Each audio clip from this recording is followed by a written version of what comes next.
Muchas bendiciones. Vamos a iniciar con el tema número 2, que lleva por título ¿Habita Dios en algún lugar del universo? Parte 2. La morada de Dios es en un santuario, templo celestial. No son pocos los textos en la Biblia que contienen alusiones al santuario celestial. Hay por lo menos 43 textos en el Antiguo Testamento, mientras que el Nuevo Testamento presenta unos 46. Es decir, en total hay por lo menos 89 alusiones en la Biblia acerca de un santuario o templo celestial. En este breve estudio analizaremos solamente algunos de esos textos, iniciando con las referencias del santuario celestial en el Antiguo Testamento y luego veremos las alusiones en el Nuevo Testamento a dicho santuario. En el capítulo 24 del libro de Éxodo vemos que Dios le da la orden a Moisés de subir al monte Sinaí para darle las tablas de piedra con la ley y los mandamientos. En el versículo 18 del mismo capítulo leemos que Moisés permaneció en el monte con Dios 40 días y 40 noches. Más adelante, en el mismo relato, encontramos que Dios le dio instrucciones a Moisés en relación con la construcción del santuario terrenal. Moisés debía construir un santuario o tabernáculo de acuerdo con un modelo que Dios le mostró mientras estuvo en el monte Sinaí. En los versículos 8, 9 y 40 del capítulo 25 leemos: «Y harán un santuario para mí, y habitaré en medio de ellos». El verso 9: «Conforme a todo lo que yo te muestre, el diseño del tabernáculo y el diseño de todos sus utensilios, así lo haréis». Y el verso 40: «Mira y hazlos conforme al modelo que te ha sido mostrado en el monte». Este pasaje fue citado por Esteban según el registro de Lucas en Hechos 7:44. El texto dice: «Tuvieron nuestros padres el tabernáculo del testimonio en el desierto, como había ordenado Dios cuando dijo a Moisés que lo hiciese conforme al modelo que había visto». Como se puede apreciar, tanto el Antiguo como el Nuevo Testamento señalan que el santuario terrenal debía construirse siguiendo un diseño o modelo celestial, el cual fue mostrado por Dios a Moisés.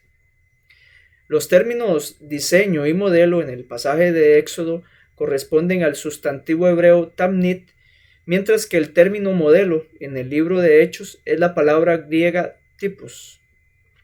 El sustantivo hebreo tamnit aparece 20 veces en el Antiguo Testamento y significa diseño, figura, modelo. Un análisis de todas las ocasiones en donde aparece este vocablo muestra que siempre se refiere a algo real, tangible, no espiritual o intangible o imaginario. Es decir, siempre el diseño, la figura o el modelo del cual se copia para hacer algo es real y tangible.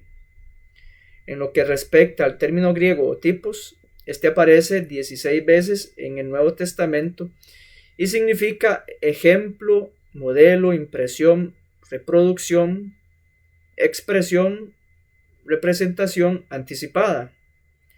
Todas las veces que aparece tipos en el Nuevo Testamento se refiere, al igual que tamnit, a algo que es real y tangible. En este estudio no vamos a analizar dichos términos, ya que ese trabajo fue expuesto por el pastor Víctor Venegas en una serie que se titula Conforme al modelo. En dicho estudio se analizan todas las ocasiones en donde aparece tamnit y tipos, y a la conclusión que se llega es que ambos términos siempre se refieren a algo que es real y tangible. Les invito a que puedan estudiar dicho material para que puedan tener la evidencia de lo que aquí estamos mencionando. Ahora bien, con base en los textos de Éxodo 25 y Hechos 7, podemos sacar dos conclusiones. 1. El origen del santuario terrenal proviene de una orden por parte de Dios a Moisés en el monte Sinaí. Y 2. El santuario terrenal no era el original, sino que era una copia de un modelo que Dios le reveló a Moisés, el cual es real, tangible. En otras palabras, existe un santuario real, literal en el cielo, que sirvió de modelo para construir el santuario terrenal. Esto último mencionado es sostenido por algunos eruditos, incluyendo no adventistas. Veamos algunas declaraciones. El doctor T. Desmond Alexander, en su comentario del libro de Éxodo, en la página 191 señala: según el versículo 9 del capítulo 25 de Éxodo, Moisés ve un plano de construcción, o quizás más probablemente el templo celestial, que es la base sobre la que se modela el tabernáculo. El tabernáculo es copia y sombra de lo que hay en el cielo, y cita Hebreos 8:5. El erudito William S. Kurz, en la página 141 de su comentario al libro de Hechos, afirma: Dios ordenó a Moisés que hiciera la tienda del testimonio según el modelo que había visto. Éxodo 25, 8, 9 y 40. Como se observa la carta a los Hebreos, esto implica que hay un santuario celestial del que la tienda terrestre es solo una copia. El profesor F.F. Bruce, hablando del santuario terrenal, dice así: no era una tienda ordinaria, fue hecha por orden directa de Dios y fue construida en cada detalle de acuerdo con el modelo que se le había mostrado a Moisés en el Monte Santo. El escritor a los Hebreos pone énfasis especial en este modelo, identificándolo con el santuario celestial, levantado no por el hombre sino por el Señor. Y cita Hebreos 8:2. Y el doctor Samuel Pérez Millos, en su comentario de Hechos, en la página 488, afirma: el santuario de la antigua dispensación y su ministerio sacerdotal fueron diseñados para ser figura y sombra de la realidad celestial. Todo lo relativo al culto y sacerdocio eran figura y sombra de la realidad espiritual del sacerdocio y sacrificio de Cristo. El antiguo sistema era también una sombra, que como tal solo permite intuir la realidad de lo que se proyecta. El santuario terrenal y su sacerdocio eran un atisbo de la gloria del santuario celestial a donde Cristo entró para ministrar. El sacerdocio aronítico ministra en lo que es una imagen o una copia reducida del modelo real, prestando culto en el tabernáculo material, trasunto, imitación exacta del celestial.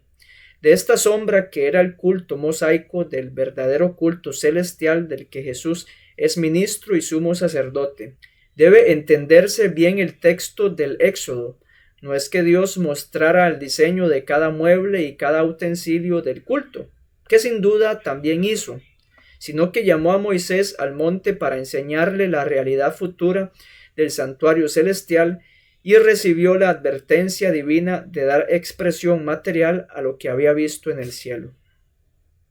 Después de señalar, aunque sea de manera muy breve, que el santuario celestial sirvió de copia o modelo para construir el santuario terrenal, es importante analizar más evidencia que confirma la existencia de un santuario celestial. Veamos algunos textos. El primero se encuentra en el segundo libro de Samuel, capítulo 22, versos del 1 al 16.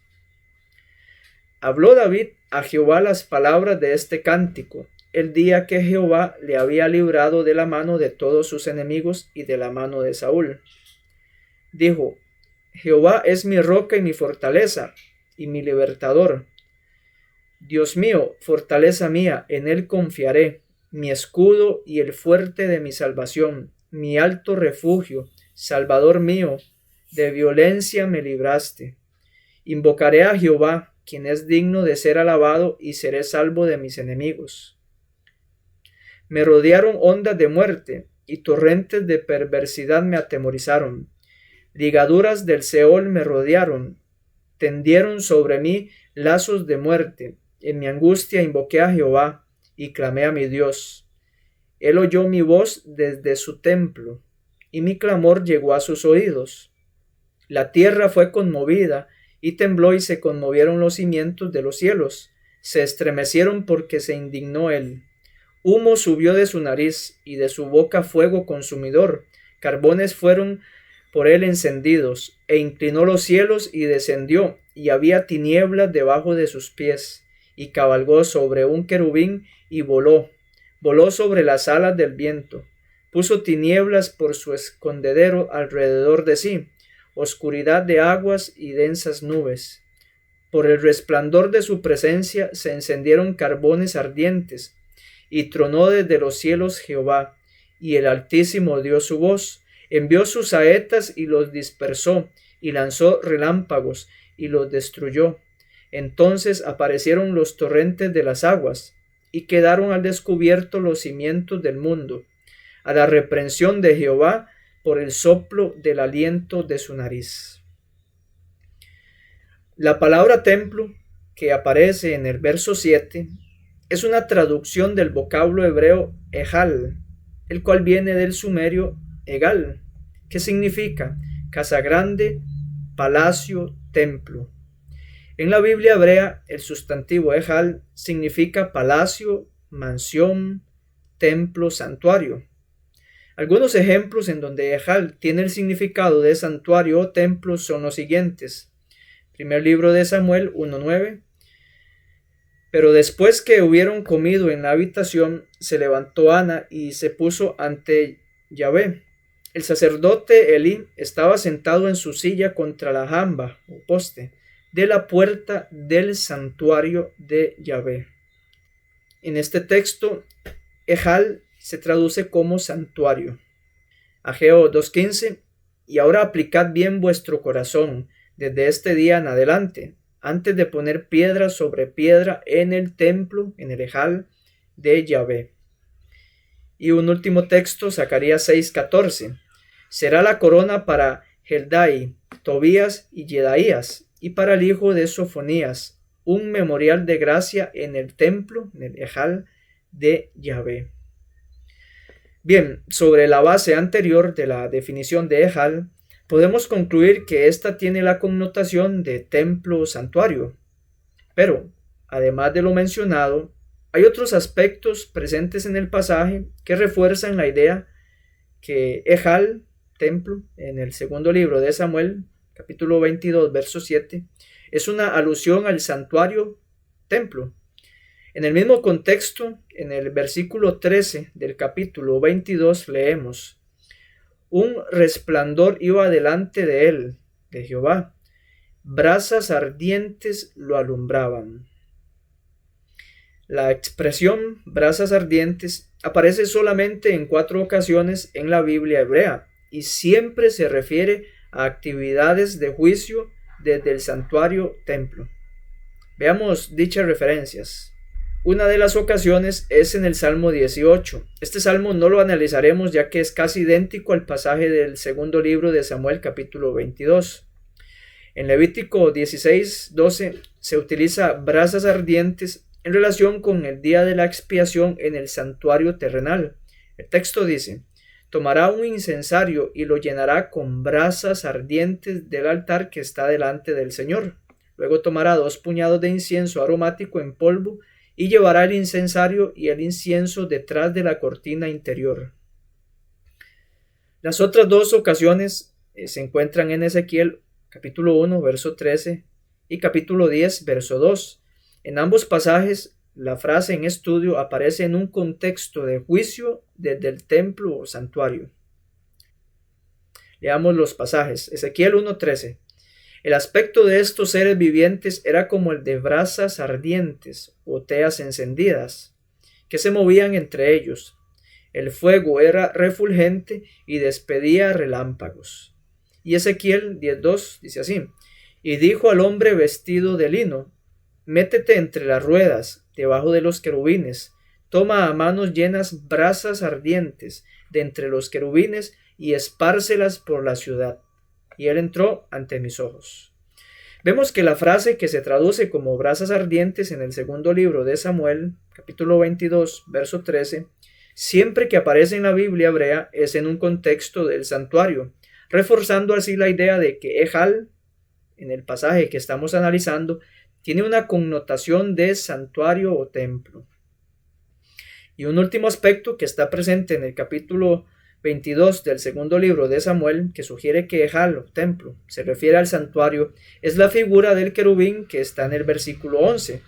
El texto dice así: y cabalgó Jehová sobre un querubín y voló sobre las alas del viento. La referencia de un querubín refuerza la imagen de un santuario o templo, recordándonos que los querubines eran los que estaban sobre el propiciatorio en el lugar santísimo. Esto según Éxodo capítulo 35, versos 18 al 22. Además de lo ya mencionado, hay un aspecto a favor para suponer que Ejal se refiere al templo o santuario celestial de Jehová. Si analizamos el contexto, vemos que es claro que la respuesta a la plegaria de David viene del cielo por parte de Jehová. El versículo 10 del pasaje en análisis, el primer libro de Samuel, capítulo 22, señala que Dios descendió o bajó desde los cielos en respuesta a la oración de David. El texto reza así: inclinó los cielos y bajó, con espeso nublado a sus pies. Luego, en el versículo 14, leemos que Dios tronó o hizo rugir su voz desde los cielos. Tronó Yahvé desde los cielos, lanzó el Altísimo su voz.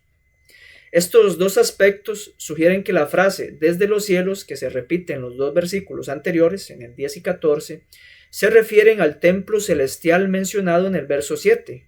Más adelante veremos que el cielo como morada de Dios es una alusión al santuario o templo celestial. Hay algunos estudiosos que están a favor de que el templo o santuario mencionado en la plegaria de David es una referencia al templo celestial. Por ejemplo, Bill T. Arnold expresa: como es típico en los salmos hebreos de acción de gracias, la declaración general de liberación de 22.4 se amplía significativamente en 22.5 al 20. David define su situación como la de una muerte segura e inminente. A esto le sigue la afirmación de que invocó a Dios en medio de su angustia y Dios escuchó su clamor desde su morada celestial.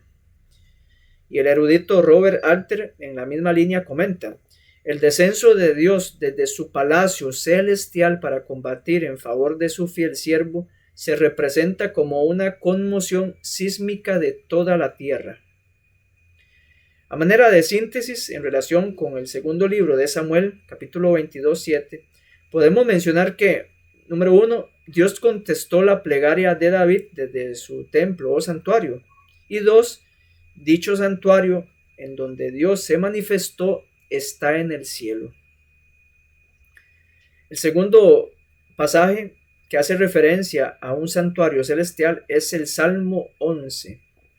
Leemos así: en Jehová he confiado. ¿Cómo decís a mi alma que escape al monte cual ave? Porque los malos tienden el arco, disponen sus saetas sobre la cuerda, para lanzarlas en oculto a los rectos de corazón. Si son destruidos los fundamentos, ¿qué puede hacer el justo? Jehová está en su santo templo. Jehová tiene en el cielo su trono. Sus ojos observan, sus párpados examinan a los hijos de los hombres. Jehová prueba al justo, pero al malo y al que ama la violencia los repudia su alma. Sobre los malos hará llover calamidades. Fuego, azufre y viento abrasador serán la porción de su copa, porque Jehová es justo y ama la justicia. El hombre recto verá su rostro. En este salmo, David empieza hablando acerca de su confianza en Dios, ya que Jehová es el justo juez, que pronuncia con justicia y equidad los juicios desde el templo o santuario celestial. Consideramos que el templo que se menciona en el verso 4 es el celestial y no el terrenal, por el paralelismo que presenta la primera parte del versículo, el cual dice así: Jehová está en su santo templo. Jehová tiene en el cielo su trono. El santo templo de la primera línea debe estar situado en el cielo de acuerdo con la expresión paralela que se encuentra en la segunda línea, la cual hace referencia al cielo. O dicho en otras palabras, para el salmista el templo es lo mismo que el cielo en donde está el trono de Dios. Robert Alter, comentando el verso 4 del Salmo en análisis, lo expresa de la siguiente manera: teniendo en cuenta este contexto y el paralelismo con el segundo verso, su santo palacio debe referirse aquí a la morada celestial de Dios y no al templo de Jerusalén. El nuevo Comentario Internacional del Antiguo Testamento también reconoce que el templo mencionado es celestial. Dicho comentario señala: confesar que el Señor está en su santo santuario, lo que significa que Dios reina activamente en el consejo celestial. El tercer texto que hace alusión al santuario celestial es el que encontramos en el Salmo 68, versos 34 y 35. Dice así: atribuid poder a Jehová, sobre Israel es su magnificencia, y su poder está en los cielos. Y el versículo 35: temible eres, oh Jehová, desde tus santuarios, el bendito de Israel, él da fuerza y vigor a su pueblo. Bendito sea Dios. En este salmo el santuario mencionado parece ser una referencia al santuario celestial debido a la estrecha relación con la palabra cielos mencionada en el verso 34. El paralelismo entre ambos versículos sugiere una correspondencia o relación entre el cielo y el santuario, o dicho en otras palabras, para el salmista los cielos es sinónimo del santuario celestial. En la Biblia hebrea encontramos que en algunas ocasiones los cielos y el santuario celestial es lo mismo. Ambas frases se refieren a la morada de Dios. Que el santuario mencionado en este salmo es una alusión al santuario celestial es sostenido por algunos eruditos. Por ejemplo, John Goldingay señala: casi al final el salmo se dirige a Dios no solo para ordenar la adoración, sino también para ofrecerla. En primer lugar, reconoce la grandeza de este Dios que cabalga, actúa y habla en y desde los cielos, donde, ahora añade, se encuentra el santuario de Dios. J. Clinton McCann apunta hacia lo mismo al expresar que, al igual que el Salmo 29, véanse los versículos 9 al 11, el versículo 35 sitúa a Dios en el santuario divino, que parece referirse a las moradas celestial y terrenal de Dios, y prevé que Dios comparte su poder con el pueblo. Véase 29:11. Ahora bien, antes de continuar con el siguiente pasaje que hace alusión al santuario celestial, es importante mencionar un detalle que está en el verso 35. La primera parte dice así: temible eres, oh Dios, desde tus santuarios. Llama la atención que la versión leída dice santuarios en plural y no en singular. Esto está de acuerdo con el texto hebreo. Al respecto de dicho plural, Michel Dodd explica lo siguiente: el plural del texto masorético se mantiene debido a que los nombres de las fortificaciones, al igual que los nombres de las viviendas, son a veces plurales en su forma, aunque singulares en su significado. Vemos entonces que, aunque el término para santuario está en plural, su forma o significado es en singular. Por tal razón es que, en vez de referirnos a santuarios celestiales como la morada de Dios, nos referimos más bien al santuario celestial. El siguiente texto en donde se menciona un santuario celestial es el Salmo 96, verso 6. Pero vamos a leer todo el Salmo. Cantad a Jehová cántico nuevo, cantad a Jehová toda la tierra, cantad a Jehová, bendecid su nombre, anunciad de día en día su salvación, proclamad entre las naciones su gloria, en todos los pueblos sus maravillas. Porque grande es Jehová y digno de suprema alabanza, temible sobre todos los dioses, porque todos los dioses de los pueblos son ídolos, pero Jehová hizo los cielos. Alabanza y magnificencia delante de él, poder y gloria en su santuario. Tributad a Jehová, oh familia de los pueblos, dad a Jehová la gloria y el poder. Dad a Jehová la honra debida a su nombre. Traed ofrendas y venid a sus atrios. Adorad a Jehová en la hermosura de la santidad. Temed delante de él toda la tierra. Decid entre las naciones, Jehová reina. También afirmó el mundo, no será conmovido. Juzgará a los pueblos en justicia. Alégrense los cielos y gócese la tierra. Brame el mar y su plenitud. Regocíjese el campo y todo lo que en él está. Entonces todos los árboles del bosque rebosarán de contento delante de Jehová que vino, porque vino a juzgar la tierra. Juzgará al mundo con justicia y a los pueblos con su verdad. Según se lee en el verso 6, hay una alusión al santuario. Leemos el texto nuevamente. Alabanza y magnificencia delante de él, poder y gloria en su santuario. Este salmo aparece con ciertas diferencias en el primer libro de Crónicas, capítulo 16. Dicho salmo fue un himno que se compuso cuando llegó el arca de la alianza a Jerusalén. Por su lenguaje y contenido, el Salmo 96 puede clasificarse como un himno que celebra la realeza de Yahvé. La pregunta que debemos contestar es, ¿el santuario mencionado en el versículo 6 es una referencia al terrenal o al celestial? Algunos eruditos han concluido que la referencia es a ambos santuarios. Por ejemplo, Derek Kinder señala, si nos preguntamos si este santuario es el terrenal o celestial, la respuesta probable es ambas cosas. En la misma línea se encuentra Gonzalo Flor Serrano. Este menciona, a Dios se le alaba por su salvación, en general, hecha de muchas salvaciones históricas concretas, por su gloria y sus maravillas, porque es grande y temible, más que todos los dioses, que no existen, que son pura nada y no hacen nada, mientras que el Señor es el único y sublime creador de todo cuanto existe. Creación y salvación, creó y afianzó el universo y gobierna los pueblos. Salmo 96:10. Naturaleza e historia, en ellos y para ellos Dios es rey, como lo es y se muestra y se proclama en el santuario celeste. Salmo 96:6. Y en el templo terreno.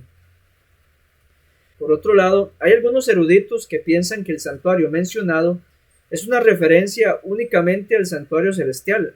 Tal es el caso del Dr. Luis Alonso Schockel. Este expresa que, por el contexto, se refiere al santuario celeste. En el presente estudio, nos inclinamos a pensar que el santuario mencionado es una referencia al terrenal y al celestial. Como mencionamos al inicio del texto en análisis, el Salmo 96 se compuso cuando llegó el arca de la alianza a Jerusalén. En ese contexto, en el verso 9, se encuentra la orden traed ofrendas y venid a sus atrios. Esto indica que es una referencia al santuario terrenal a donde se debían llevar las ofrendas. En lo que respecta al santuario celestial, vemos que en todo el Salmo existe el lenguaje cósmico, universal y escatológico, o sea, de tiempos postreros, que apunta a un santuario más excelso que terrenal, a saber, el celestial. Por ejemplo, en lo que respecta al lenguaje cósmico, vemos que Dios es presentado como creador de los cielos en contraste con los dioses de las naciones que son meros ídolos. Además, la expresión esplendor y majestad parece enfatizar el esplendor real de Yahvé, que se sitúa por encima de todo el mundo. Otro aspecto muy interesante que asocia el pasaje en estudio con el santuario celestial tiene que ver con la frase alabanza y magnificencia del verso 6. Dicha frase en el texto no es solo una alusión a la vestimenta real de Jehová, sino que algunos eruditos ven en ella una personificación que está ante él, lo que nos recuerda a los seres celestiales que están siempre en su presencia. Sin duda, este aspecto apoya la idea de que el santuario mencionado también es el celestial. Sobre lo recién mencionado, Hans Joachim Kraus expresa: majestad y magnificencia describen el esplendor regio de Yahvé. Es notable la personificación del aura que circunda al Dios. Por su parte, el Dr. Alonso Schockel dice claramente que por el contexto se refiere al santuario celestial donde el soberano es atendido por 4 personificaciones, no divinidades. Y a manera de resumen de lo mencionado recientemente, el Dr. Elías Brasil de Souza aporta lo siguiente: alabanza y magnificencia se utiliza en otros pasajes para referirse a lo que viste a Yahvé. Aquí el texto representa a alabanzas y magnificencia como delante de él. Esto ha llevado a algunos estudiosos a sugerir que la locución alabanza y magnificencia está aquí personificada para evocar la clase de seres que asisten ante él. De ser así, alabanza y magnificencia recordaría la asamblea celestial de Yahvé, añadiendo así una corroboración más de un escenario celestial en el pasaje estudiado. Un último aspecto en el Salmo 96, que sugiere que el santuario mencionado también es el celestial, tiene que ver con lo que está presente en los versos 10 al 13. Veamos nuevamente dicha sección. Decid entre las naciones, Jehová reina. También afirmó el mundo, no será conmovido. Juzgará a los pueblos en justicia. Alégrense los cielos y gócese la tierra.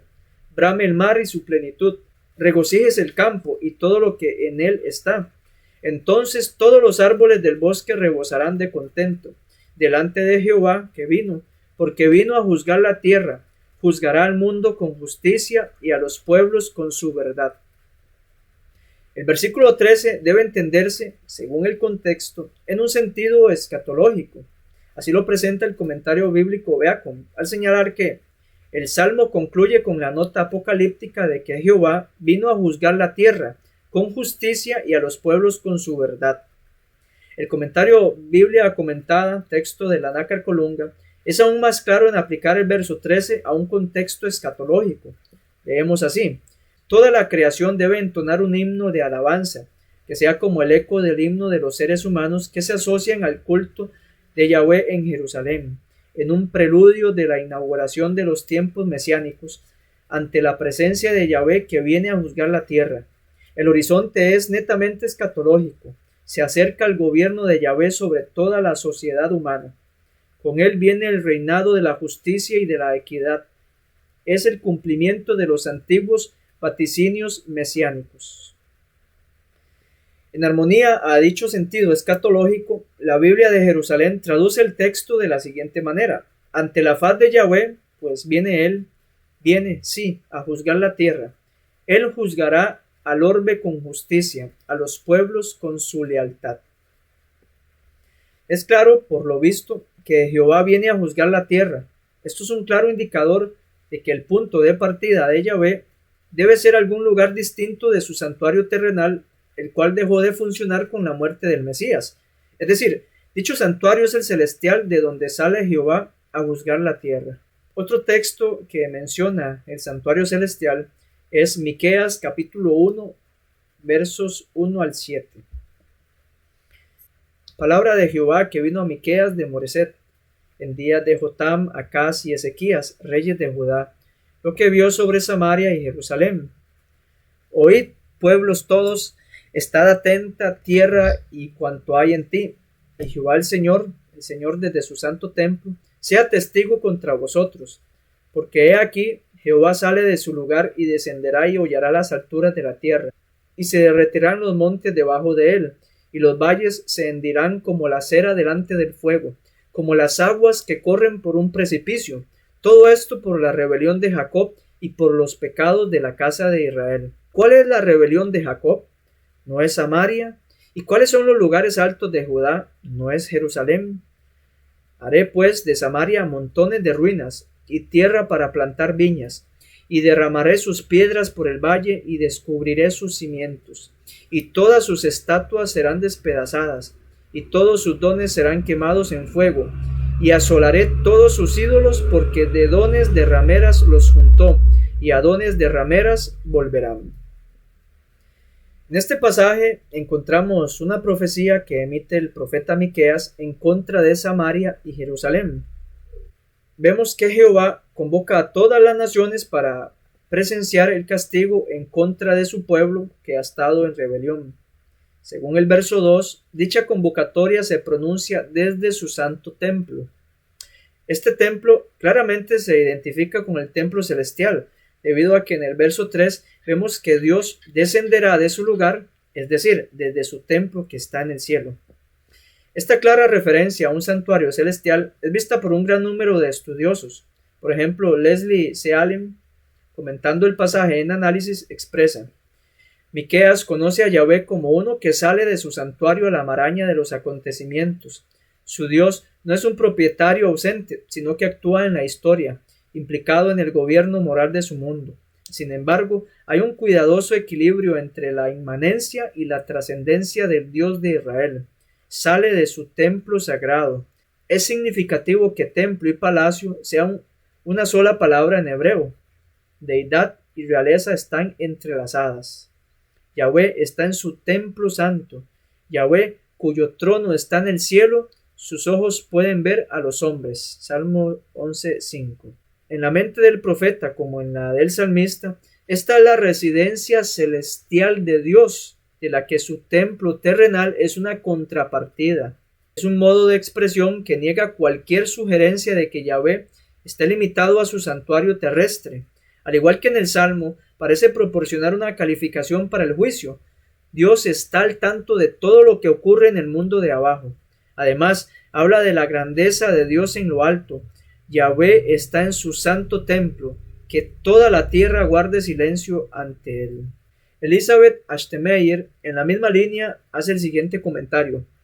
Tenemos en estos versos una proclamación a todos los pueblos y seres vivos de la tierra de que Adonai Yahvé, es decir, el amo del mundo, cuyo nombre es Yahvé, entrará en un proceso judicial con toda la carne como testigo contra ella y como su juez, y la forma que tomará ese testimonio será la salida de Yahvé desde su lugar santo para juzgar la tierra. En resumen, el proceso judicial no consistirá en palabras, sino en la acción de Dios. La Nueva Versión Internacional describe dicha acción en tiempo presente, pero probablemente los versículos 3 y 4 deban traducirse con verbos en futuro, como en la Revised Standard Version. Yahvé saldrá de su templo santo, de su lugar. La Nueva Versión Internacional ha interpretado la última palabra como morada. Tanto templo santo como lugar pueden referirse al templo celestial de Dios, por ejemplo Salmo 11:4, o al templo de Jerusalén, por ejemplo Salmo 5:7, pero probablemente se trata del primero, porque el versículo 3 dice que Yahvé bajará. Y por último, dos reconocidos expositores como Francis Andersen y David Noel Friedman expresan lo siguiente: su templo santo no es el lugar de la asamblea en el que se han congregado de alguna manera todos los pueblos del mundo. Es cierto que Yahvé habla en esta sala de audiencias y que su palabra sale de ella, Miqueas 4:2, Amós 1:2 y otros, pero no hay indicios de que Miqueas fuera un funcionario del culto del templo de Jerusalén y que en calidad de tal emitiera decretos en nombre de Yahvé. Es más probable que el templo sagrado del verso 2 sea la residencia celestial de Yahvé. Una experiencia común, casi estándar, de un profeta visionario era ser admitido en las consultas que allí se realizaban en compañía de los seres celestiales. Y cita el primer libro de Reyes, capítulo 22:19, Isaías 6:1 y Amós 3:7. Nos sigue diciendo estos dos reconocidos expositores: Yahvé aparecerá como testigo en el juicio, pero partirá de su templo celestial y marchará por la tierra para llegar ahí. Es claro que Miqueas hace referencia de la existencia de un santuario o templo celestial. Y un último texto en el Antiguo Testamento que se refiere al santuario celestial es Jonás capítulo 2 versos 1 al 10. Entonces oró Jonás a Jehová su Dios desde el vientre del pez, y dijo: invoqué en mi angustia a Jehová, y él me oyó. Desde el seno del Seol clamé, y mi voz oíste. Me echaste a lo profundo, en medio de los mares, y me rodeó la corriente. Todas tus ondas y tus olas pasaron sobre mí. Entonces dije: desechado soy de delante de tus ojos, mas aún veré tu santo templo. Las aguas me rodearon hasta el alma, rodeóme el abismo, el alga se enredó a mi cabeza, descendí a los cimientos de los montes, la tierra echó sus cerrojos sobre mí para siempre. Mas tú sacaste mi vida de la sepultura, oh Jehová Dios mío. Cuando mi alma desfallecía en mí, me acordé de Jehová, y mi oración llegó hasta ti en tu santo templo. Los que siguen vanidades ilusorias, su misericordia abandonan. Mas yo con voz de alabanza te ofreceré sacrificios. Pagaré lo que prometí. La salvación es de Jehová. Y mandó Jehová al pez, y vomitó a Jonás en tierra. En el pasaje anterior encontramos la oración pronunciada por el profeta Jonás cuando estuvo en el vientre del pez. En el verso 8 leemos que dicha oración llega hasta el santo templo. Este templo parece ser una referencia al santuario o templo celestial, al menos por dos razones. En primer lugar, La Biblia indica que las oraciones son escuchadas por Jehová desde el cielo. Veamos algunos ejemplos.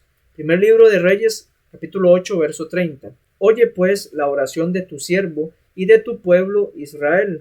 Cuando oren en este lugar, también tú lo oirás en el lugar de tu morada, en los cielos. Escucha y perdona. Primer libro de Reyes, capítulo 8, versos 41 al 43. Asimismo, el extranjero que no es de tu pueblo Israel, que viniere de lejanas tierras a causa de tu nombre, pues oirán de tu gran nombre, de tu mano fuerte y de tu brazo extendido, y viniere a orar a esta casa, tú oirás en los cielos, en el lugar de tu morada, y harás conforme a todo aquello por lo cual el extranjero hubiere clamado a ti. Nehemías 9:27. Pero en el tiempo de su tribulación clamaron a ti, y tú desde los cielos los oíste, y según tu gran misericordia les enviaste libertadores para que los salvasen de mano de sus enemigos. Y por último, Salmo 80:14. Oh Dios de los ejércitos, vuelve ahora, te rogamos, mira y ve desde el cielo y cuida esta vida. Vemos que la Biblia menciona que las oraciones son escuchadas por Dios desde el cielo. Por lo tanto, el santo templo que se menciona en el verso 8 del capítulo 2 de Jonás es una referencia al santuario o templo que está en el cielo. Y la segunda razón que sugiere que el templo mencionado en el pasaje en estudio es el templo celestial tiene que ver con lo que leemos en el capítulo 1, versos 1 y 2 del mismo libro de Jonás. En dicho pasaje leemos lo siguiente: Vino palabra de Jehová a Jonás, hijo de Amitai, diciendo: Levántate y ve a Nínive, aquella gran ciudad, y pregona contra ella, porque ha subido su maldad delante de mí.